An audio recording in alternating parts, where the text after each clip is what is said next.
Olá pessoal, bem-vindos a mais um episódio do podcast da Resficta, né?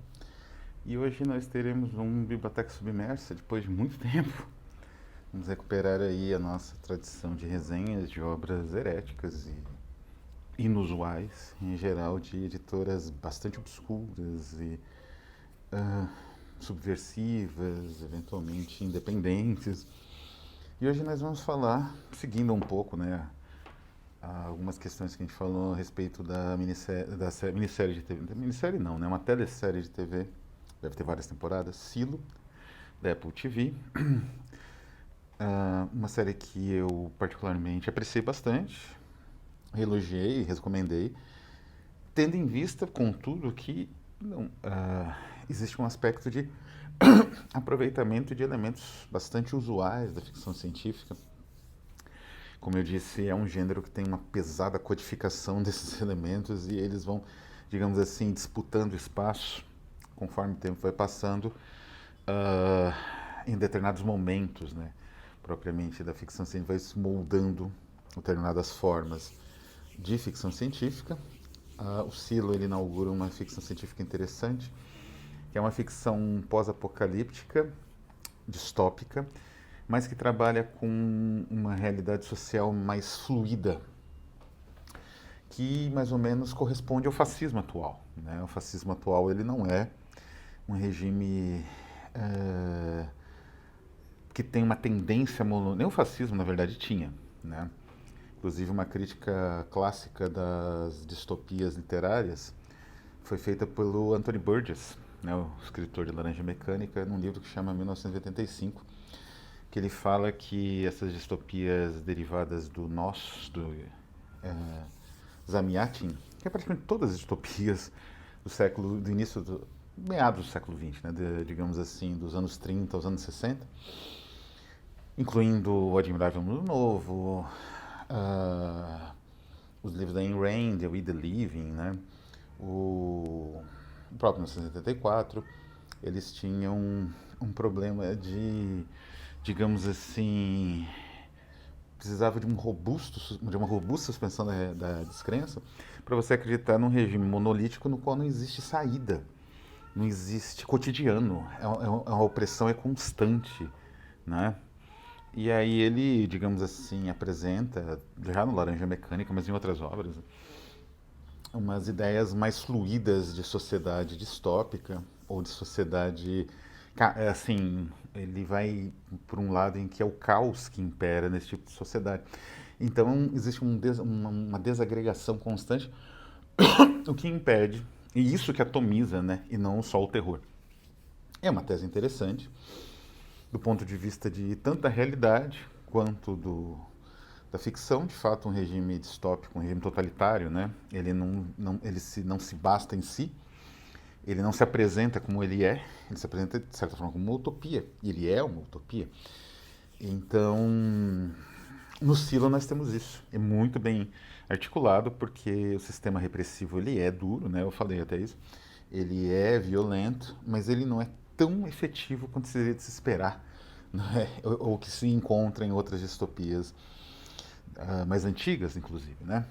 Mas vamos deixar isso de lado e falar do livro de hoje, quer dizer, não exatamente de lado, a gente vai voltar a essa questão, porque é justamente a questão da maneira como a ficção científica ela vai articulando e recuperando elementos, né? Esses elementos vão se aglutinando em novas configurações. Isso é muito rico, apesar de muito codificado, como eu mencionei, né? Por lugares comuns, por ferramentas narrativas ou expositivas ou estruturantes. A ficção científica, por outro lado, ela permite um escopo muito grande imaginativo por conta dessas fusões. É de tal forma que o Tsvetan Todorov, no livro dele de grande importância e influência, no estudo das literaturas imaginativas de maneira geral, literatura fantástica, literatura de terror, até mesmo literatura policial, que se comunica com, né, na estrutura que ele montou na introdução ao romance, a literatura fantástica, de fantástico, maravilhoso, estranho, ele aproxima a literatura de ficção científica do maravilhoso, e nesse ponto ele está corretíssimo, né? A literatura de ficção científica, de certa forma, ela se aproxima daquilo que você encontra nas Mil e Uma Noites, ou na literatura medieval, de um modo geral, né?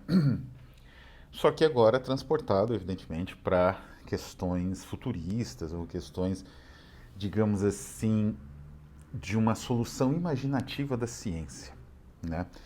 E óbvio que para chegar nesse ponto foi um processo não exatamente lento, mas foi um processo interessante, um processo complexo, que de novo escapa das tentativas de trabalhar apenas com gênero. De novo, como eu falei, é um trabalho necessário, eventualmente, o pesquisador que se debruça nisso, mas é um trabalho por vezes estéril, porque você perde uma série de possibilidades de raciocinar esse tipo de construção literária por conta da caixinha, né, conceitual que é o gênero. E para explodir essa caixinha, nada melhor que uma coletânea como O Homem de Cristal e Outras Histórias de Protoficção Científica, organização de Camilo Prado, né? E tradução também de Camilo Prado e também do Márcio Simões, edição da Sol Negro. Eu já comentei sobre esse livro no quadro, né, das editoras malditas e que tiveram grande influência na Rafus Press. Tanto a Nefelibata quanto a Sol Negro têm uma influência imensa. Nós trabalhamos, né, com o Márcio Simões da Sol Negro em várias edições da Rafus. São duas editoras assim, sensacionais. Eles têm, tanto o Márcio quanto o Camilo, eles têm uma capacidade de, digamos assim, curadoria muito sofisticada. E as escolhas deles são muito acertadas, né? Então, nessa coletânea aqui, nós temos obras sensacionais desse conceito que o Camilo elabora, né, aqui no livro, que é de protoficção científica. É um conceito interessante, ele é válido até certo ponto, porque de fato não dá para imaginar o Dr. Jekyll e o Sr. Hyde, por exemplo, como uma obra de ficção científica, forçar muita barra, embora alguns façam isso, né? Como eu falei, a discussão de gênero tem essas tendências, essas distorções, né? Mas não é. Existe um componente fantástico ali que ultrapassa o elemento científico de figuração ou de fabulação científica. E isso vai acontecer em vários contos aqui, com exceção de um. Tem um que já está, digamos assim, se aproximando já está próximo realmente, até pela data que foi composto, do romance científico wellesiano. Já vou falar qual, né?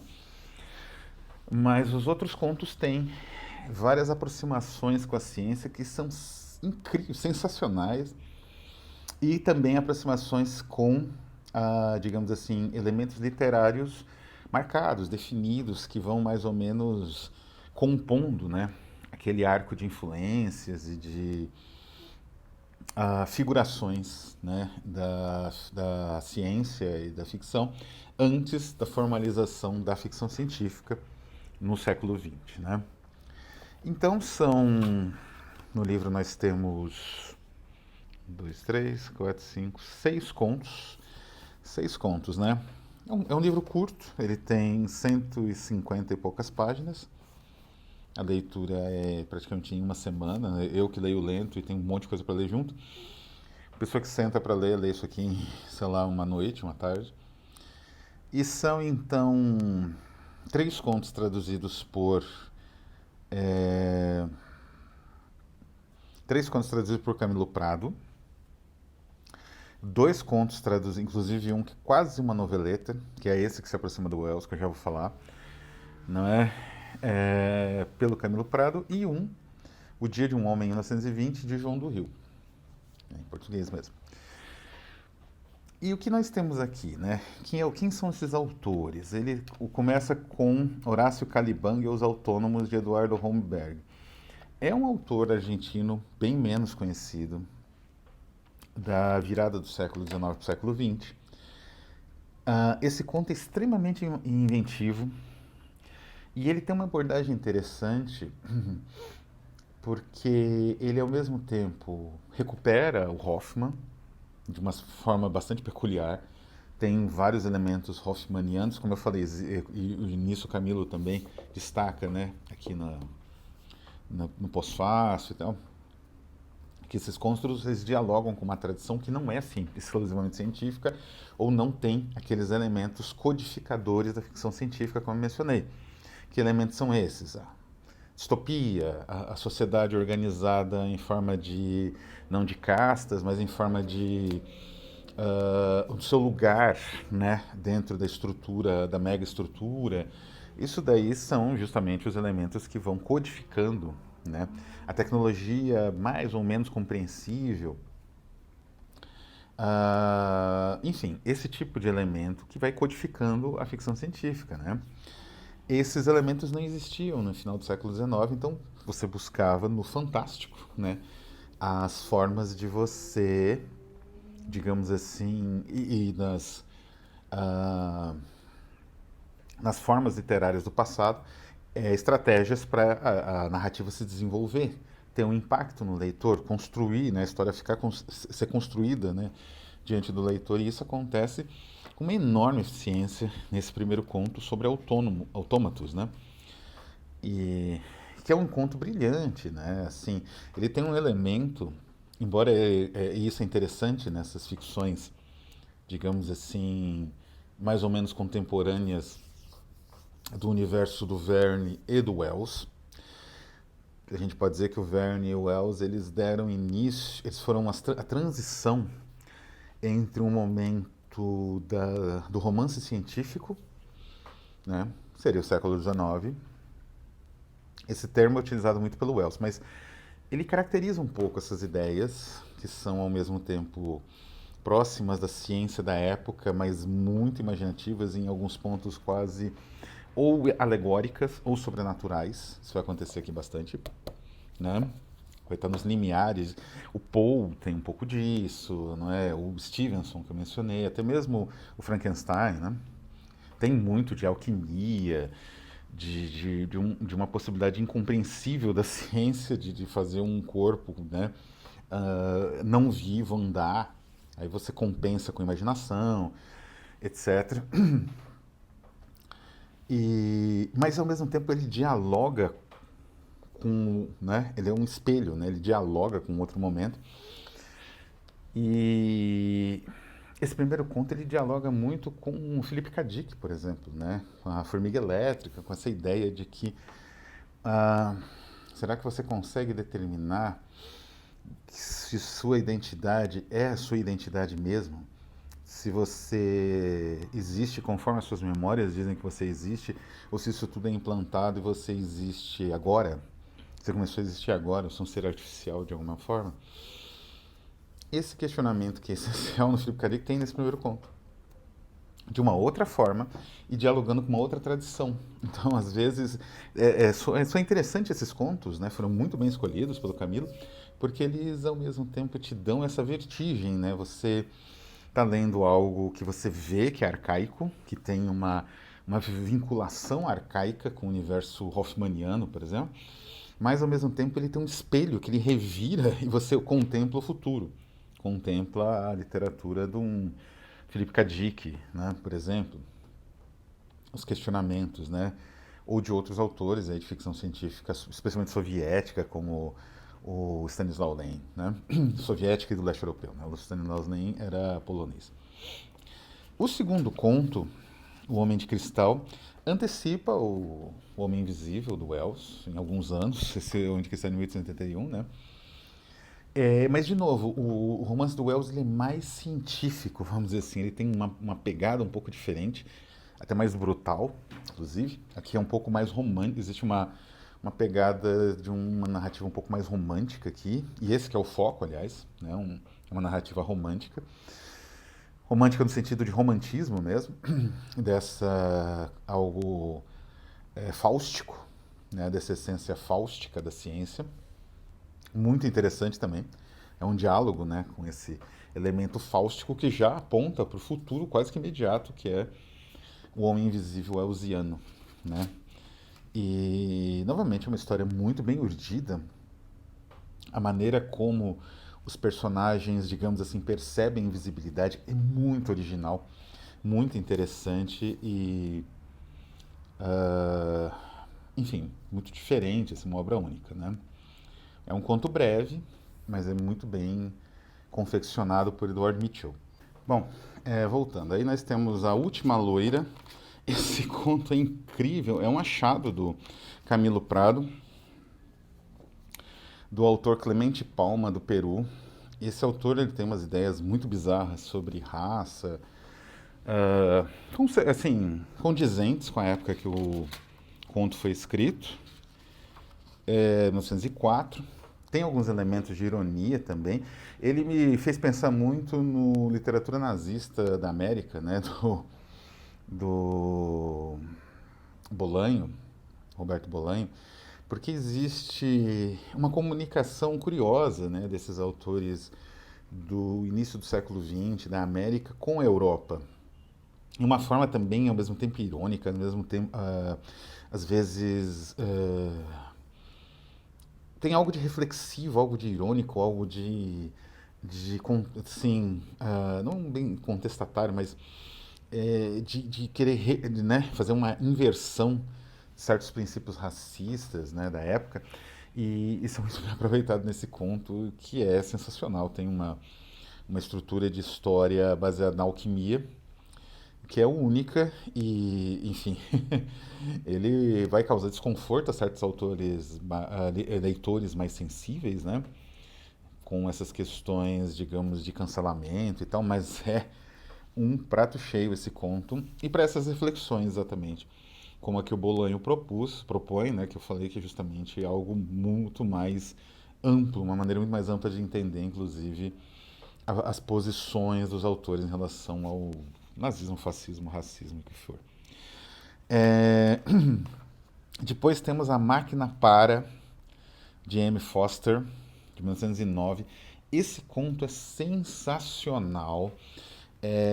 Os tradutores, preciso falar um pouco dos tradutores, tanto Camilo Prado quanto o Márcio Simões, eles têm uma habilidade, né, como tradutores que é, e uma grande experiência, né, que é uma coisa de se tirar o chapéu.